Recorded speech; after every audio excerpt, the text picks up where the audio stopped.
Students, welcome back to Resonant Studies. मेरा नाम है कुशाग्र, आप सभी का टीचर और दोस्त। और यह है एसएससी सीजीएल टायर 1 के क्वांटिटेटिव एप्टीट्यूड का एपिसोड नंबर 2, जिसमें हम डिस्कस करने जा रहे हैं स्क्वायर्स और स्क्वायर रूट्स के बारे में। तो चलिए शुरू करते हैं। लेकिन दोस्तों, वीडियो में आगे बढ़ने से पहले चैनल को सब्सक्राइब करके घंटी का बटन दबाना बिल्कुल भी ना भूलें। चलिए आगे बढ़ते हैं। तो दोस्तों, हमारा टॉपिक था स्क्वायर एंड स्क्वायर रूट्स। तो सबसे पहले हम जानेंगे स्क्वायर्स के बारे में। क्या होते हैं स्क्वायर्स? तो देखो भाई, ये नंबर है, लेट अस से मैं मान लेता हूं 2, 3, 4, 5 एंड 6। मैंने 4 नंबर्स मान लिए, बल्कि माफ करना 5। तो 4 नंबर्स हैं, बल्कि 5। तो 5 नंबर्स का अगर हम स्क्वायर जानने की कोशिश करेंगे तो क्या हो सकता है? स्क्वायर पहले क्या होता है वो हम इनके एग्जाम्पल से ही समझ लेते हैं। कोई भी नंबर अगर खुद से मल्टीप्लाई कर दिया जाता है, ठीक है, जैसे 2 का मल्टीप्लिकेशन 2 से, 3 का मल्टीप्लिकेशन 3 से, 4 का मल्टीप्लिकेशन 4 से, 5 का 5 से, और फिर 6 का आता है 6 के साथ में। तो ऐसे नंबर्स को हम कहते हैं, तो ये जो फॉर्मेशन है ये कहलाती है स्क्वायर फॉर्मेशन। और इसका रिप्रेजेंटेशन होता है कुछ इस तरह, 2 का पावर 2, ठीक है, किसी का भी ट्वाइस पावर, उसको स्क्वायर कहते हैं। ऐसे 3 का होल पावर 2, ऐसे 4 का, सो ऑन 5, फिर आता है एंड में 6। तो इसका आंसर हम अब देख लेते हैं। 2 का कितना होगा स्क्वायर? परफेक्ट स्क्वायर होगा 2 का 4, फिर 3 का 9, 4 का 16, 5 का 25 और 6 का 36। यानी आसान शब्दों में कहूं तो कोई भी दिया हुआ नंबर हो, बी इट 2, 3, 4, 5, 6, इनमें से कोई भी नंबर हो या फिर कोई और भी नंबर हो सकता है, उसका अगर सेल्फ मल्टीप्लिकेशन कर दिया जाए एक बार उसी से, कैसे 2 का मल्टीप्लिकेशन खुद 2 से एक बार हुआ, तो इस तरह से अगर सेल्फ मल्टीप्लिकेशन कर दिया जाता है एक बार, तो वो बन जाता है स्क्वायर, यानी कि परफेक्ट, यानी 2 का पावर 2। दोस्तों, स्क्वायर के बाद आते हैं अब स्क्वायर रूट के ऊपर। तो देखते हैं क्या होता है स्क्वायर रूट। अब इसको कैंसिल करो, अब आओ इस पर। तो स्क्वायर रूट को देखते हैं और समझते हैं। तो देखो, स्क्वायर रूट को डिनोट करते हैं इस सिंबल से। और स्क्वायर रूट क्या होता है? कोई भी नंबर, मान लो मैं एग्जांपल ले लेता हूं 2 का, तो कोई भी नंबर अगर ये स्क्वायर रूट के अंदर है, अगर उसका मल्टीप्लिकेशन उससे एक बार कर दिया जाए तो वो क्या फॉर्म करेगा? वो एक फॉर्म करेगा कंप्लीट नंबर, जो कि होगा 2। यानी कि square root multiply square root, वो कैंसिल हो जाता है और बच जाता है एंड में 2। ऐसे ही 3 बनेगा। एग्जांपल देते हुए चल रहा हूं, देखते चलो, और उसके बाद एंड में कुछ और इंपॉर्टेंट चीजें आपको बतानी है। 3 टाइम्स 3, देखो अंडर रूट में है, यहां पर 3 बनेगा। सो ऑन 4, इस तरह से 4, 5, 6 और 7, इस तरह से ये सो ऑन, ये पूरी सीरीज आगे तक कंटिन्यू होती चली जाएगी। चलिए आगे बढ़ते हैं। अब देखो दोस्त, स्क्वायर रूट्स के बारे में एक और बात जानने वाली है, और वो ये कि स्क्वायर रूट जब भी होता है, ठीक है, लेट अस से एक नंबर है परफेक्ट 49 है, ये किसका परफेक्ट स्क्वायर है? ये है 7 का। तो यानी कि अगर आप स्क्वायर को रिवर्स करोगे तो वो बनेगा स्क्वायर रूट। तो अब हम जानते हैं, अगर हम अंडर रूट 49 लिखेंगे, ठीक है, अंडर रूट 49 लिखेंगे, तो यहां पे इसकी 2 वैल्यूज फॉर्म होंगी। यहां पर क्या होता है, 7 तो बनेगा, लेकिन इसकी 2 वैल्यूज होती हैं जो कि हर स्क्वायर रूट की होंगी, प्लस और माइनस। यानी कहने का मतलब हर स्क्वायर रूट की 2 वैल्यूज होती हैं, एक पॉजिटिव और एक नेगेटिव। अब दोस्तों, ये तो जान लिया स्क्वायर रूट होता क्या है, पर इसे निकालने का तरीका क्या है वो जानना उससे भी ज्यादा इंपॉर्टेंट है। क्यों? क्योंकि वही आएगा आपके एग्जाम्स के अंदर। तो सबसे पहला तरीका क्या होता है आपका? प्राइम फैक्टराइजेशन मेथड, जो कि मैं लिख भी रहा हूं, प्राइम फैक्टराइजेशन। और दूसरा क्या होता है? डिवीजन मेथड या लॉन्ग डिवीजन मेथड। मैं यहां पर डिवीजन लिख रहा हूं, DIVISION, देख लेना, स्पेलिंग में कोई गलती नहीं होगी। डिवीजन मेथड, ये 2 मेथड्स होते हैं जिसकी बदौलत आप कोई भी स्क्वायर रूट फाइंड कर सकते हैं। तो देखते हैं इनका प्रैक्टिकल एप्लीकेशन कैसे होता है। तो दोस्तों, सबसे पहले हम जानेंगे प्राइम फैक्टराइजेशन मेथड। तो ये कैसे हम सॉल्व करेंगे अब हम देखते हैं। मैं एक नंबर अज्यूम कर लेता हूं, लेट अस से 11025। अब हम इसका प्राइम फैक्टराइजेशन निकालने जा रहे हैं और इसकी बदौलत हम इसका स्क्वायर रूट फाइंड करेंगे। तो क्या करना है? सिंपली कुछ नहीं करना है, इसका आपको एलसीएम लेना है। सबसे पहला नंबर, लेट अस से एलसीएम क्या होता है? सबसे छोटा नंबर जिससे ये डिविजिबल हो जाए। मैं लेके चल रहा हूं 3 से, मैं कर रहा हूं यहां पे, तो 3 3 are 9, बचा क्या इधर? इधर आ गया आपका 2, तो 3 6 are 18, 2 बचा, 3 7 are 21 एंड 3 5 are 15।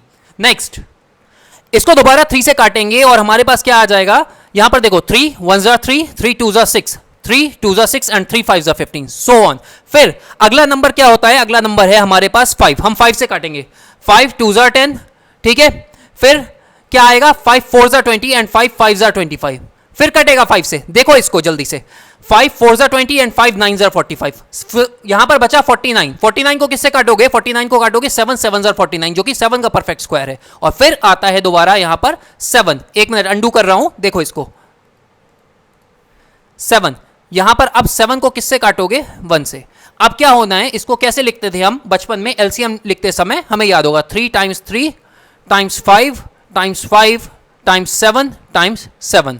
अब इसके दो दो के पेयर बना लो, ठीक है। सबसे पहले एक एक पेयर बना लो जिसमें दो सिमिलर कैरेक्टर्स हो, यानी दो सिमिलर यहां पर लेटर्स हो, जो कि 3 है। 3 का एक पेयर बन गया, 5 का एक पेयर बन गया, 7 का एक पेयर बन गया। तो इस पेयर में से हमने एक 3 ले लिया क्योंकि स्क्वायर है, अगर क्यूब होता तो यहां पर 3 का पेयर होता, खैर नहीं है तो कोई बात नहीं है, अभी हम स्क्वायर समझ रहे हैं, स्क्वायर और स्क्वायर रूट, तो जब क्यूब पे आएंगे तो ये भी बता दूंगा। तो अभी यहां पर स्क्वायर का पेयर है, तो यहां पर 3 का एक पेयर, तो उसमें से 3 ले लिया, 5 के पेयर में से 5 और दूसरा 7 के पेयर में से ले लिया 7, तो 3 टाइम्स 5 टाइम्स 7 कितना होना चाहिए आपका, इसका आंसर बनेगा 105, क्योंकि 3 5 ज़ार 15 और 15 7 ज़ार 105।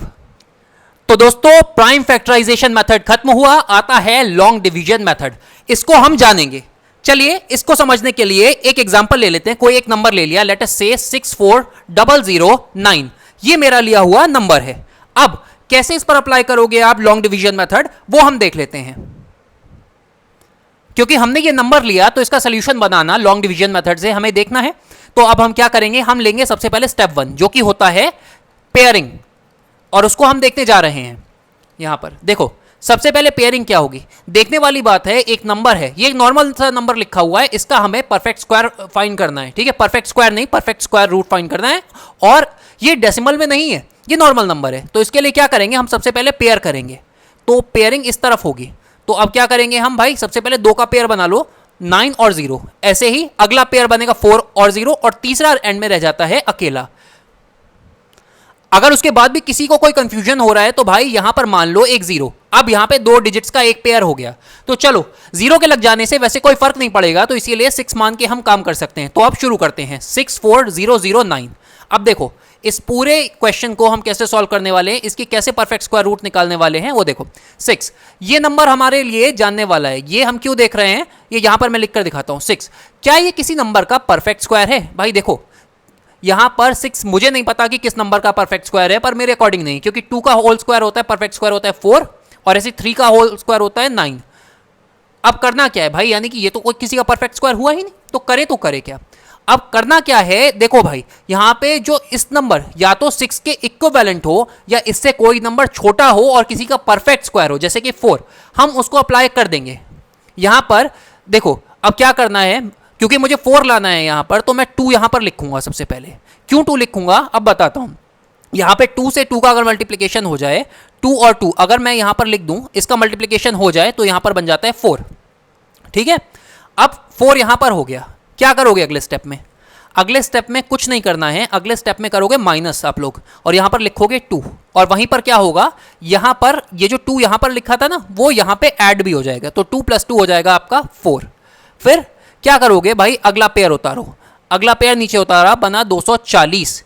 अब कैसे करोगे 240 का मल्टीप्लिकेशन, देखो यहां पर मैं यहां पर या तो कोई नंबर ऐड करूं, यहां पर 4 के आगे 5 लेटर्स से मैं मान लेता हूं, या यहां पर मैं मान लेता हूं 1, या यहां पर मैं मान लेता हूं कोई और नंबर भी, और यहां पर अगर मैं उसको साथ में लिख दूं, और या तो देखो फिर मैं समझाता हूं, यहां पर एक नंबर ले लेते हैं 4 के साथ में यहां पर मैं लिख देता हूं 1। अब 1 से ही मुझे मल्टीप्लाई भी करके देखना है, अगर इससे जस्ट छोटा या इसके बराबर आ जाता है तो मेरा काम बन जाएगा, एल्स ये एक्सपेरिमेंट फ्लॉप है। तो अभी के लिए देखो 41 × 41 नहीं बनेगा भाई, बहुत दूर है। अब आगे मैं इसको देखता हूं, मैं एक और नंबर ले लेता हूं, 41 के बाद यहां पे ले लेता हूं भाई 3 लिख लेता हूं 4 के साथ में, और यहां पर 3 से ही मल्टीप्लाई भी कर देता हूं, तो 3 × 3 9, और 4 3 ज़ार 12, 129। अभी भी नहीं जम रहा है। इसके बाद मैं इवन नंबर्स नहीं ले रहा हूं, मैं ले रहा हूं केवल ऑड नंबर्स, सो दैट यहां पे इक्वेशन थोड़ा एक मुझे जल्दी हो जाए मेरा सॉल्व, और मेरा काम बन जाए। आप एक एक नंबर ट्राई करके देख सकते हैं, ये ट्रायल एंड एरर मेथड है सिंपली। तो 5 × 5 यहां पे हो जाता है 25, और यहां पे 4 5 ज़ार 20, और 2, तो 2 2 5, ये आपका नंबर बना। अब इसके बाद हमारे पास क्या ऑप्शन है भाई, स्पेसिंग बहुत ज़्यादा कम है, तो अब हम देखेंगे 6 को, अब हम 6 के साथ भी करके देखेंगे 46, अगला नंबर भी देख लेते हैं। तो 46 में क्या होता है, 6 6 ज़ार 36, और फिर क्या आता है 4 6 ज़ार 24, 3 27, 276, तो भाई ये नंबर तो जो 276 है वो तो इससे बड़ा हो गया। अब हमें क्या चाहिए, हमें चाहिए कोई नंबर या तो इसके बराबर हो या इससे छोटा हो, तो वो मिल रहा है हमें 5 में। तो अब देखो इसको हम कैसे सॉल्व करेंगे। अब हम क्या करेंगे, यहां पर हम लिख देंगे 5 यहां पर। अब 5 यहां पर लिखेंगे तो 5 को यहां पे मल्टीप्लाई भी करेंगे, मतलब यहां पे 5 दोनों जगह आएगा, यहां पे भी लिखोगे यहां पे भी लिखोगे, दो जगह लिख लोगे। उसके बाद 5 को करो आपस में मल्टीप्लाई, यानी कि 45 अब ये बन गया नंबर। अब 45 और यहां पे इसको मल्टीप्लाई करो 5 से, तो आंसर मिला 225। सब्ट्रैक्ट करो और सब्ट्रैक्ट करने के बाद क्या आ जाता है 15, यहां पे 15 आपका बचेगा। और यहां पर अब जब सब्ट्रैक्ट कर लिया तो भाई अब 5 ऐड भी तो करोगे ना, यहाँ में मल्टीप्लाई किया है तो ऐड भी करो। तो यहाँ पर 45 और 5 होता है 50 हमारे पास बनता है। और हमारा तीसरा पेयर जो कि ये बचा हुआ था, अब हम बचे हुए तीसरे पेयर को भी उतार लेंगे, तो यहाँ पर ये हमारा पेयर बन जाता है। अब दोस्त 50 में कौन सा नंबर ऐड करें, तो देखो सबसे पहले एंड में यहाँ पर है 9, मैं यहाँ पर ये देखूंगा। अब 9 है भाई, तो 9 किसके टेबल में आता है, 9 आता है या तो 3 के टेबल में या तो फिर भाई आता है अपने खुद के टेबल में। तो अब एकदम से 9 तो मैं अप्लाई करूंगा नहीं, तो पहला नंबर बचता है 3। तो मैं डायरेक्टली एक प्रिसीशन के साथ यहां पर एक अंदाजा लेते हुए पहले मैं 1 और 2 नहीं डालूंगा, मैं डालूंगा यहां पर सीधा 3। तो 503, यहां पे 3 यहां पर भी लिखा और 3 लिखूंगा यहां पर भी। तो अब करना शुरू करते हैं मल्टीप्लाई। तो 503 मल्टीप्लाइड बाय 3 कितना होता है, 3 times 3 9, 3 times 0 equal 0 and 3 times 5 equals 15। तो हमारा बन गया यहाँ पे 5, एक मिनट कलर चेंज कर लूंगा और फिर आपको बताता हूं, यहां पे 1509 ये आपका नंबर बन गया, जो कि पूरा कट गया यहां पर और यहां पर रिमाइंडर बचा 0। हेंस 64009 का परफेक्ट स्क्वायर क्या हुआ, परफेक्ट स्क्वायर रूट, ठीक है, वो हुआ आपका 253। और इसकी वैल्यू क्या होगी, प्लस और माइनस। क्यों, क्योंकि स्क्वायर रूट की दोस्त हमेशा दो वैल्यूज होती हैं। तो इन अब सीधे शब्दों में आपको समझ आने लगा होगा स्क्वायर और स्क्वायर रूट का रिलेशन क्या होता है। तो यहां पर 253 है एक तरफ, इसका परफेक्ट स्क्वायर होगा आपका भाई 64009, और ये नंबर जो कि परफेक्ट स्क्वायर है इसका जस्ट इनवर्स होगा आपका ये नंबर, जो कि होगा क्या, परफेक्ट स्क्वायर रूट किसका, 64009 का, जो कि है 253। दोस्तों इस वीडियो में हमने जाना डेसिमल, इस वीडियो में हमने जाना लॉन्ग डिवीजन मेथड से नॉन डेसिमल नंबर्स के लिए perfect square root find out करना। लेकिन व्हाट इफ अगर भाई 64009 के बाद यहां पर लिख दिया जाए 2531, ठीक है, तो या फिर 2531 छोड़ो 253 कर लो। तो यहां पर भाई कैसे इसका लॉन्ग डिवीजन मेथड से परफेक्ट आप स्क्वायर रूट निकालोगे, ये बताने जा रहा हूं मैं आपको अगले वीडियो में। ये टॉपिक होगा अगले वीडियो का। तब तक के लिए चैनल से जुड़े रहें, वीडियो को लाइक करें, उसको शेयर करें, चैनल को सब्सक्राइब करें और अपने दोस्तों से उसको शेयर करें। तब तक के लिए थैंक यू, साइनिंग ऑफ, जय हिंद।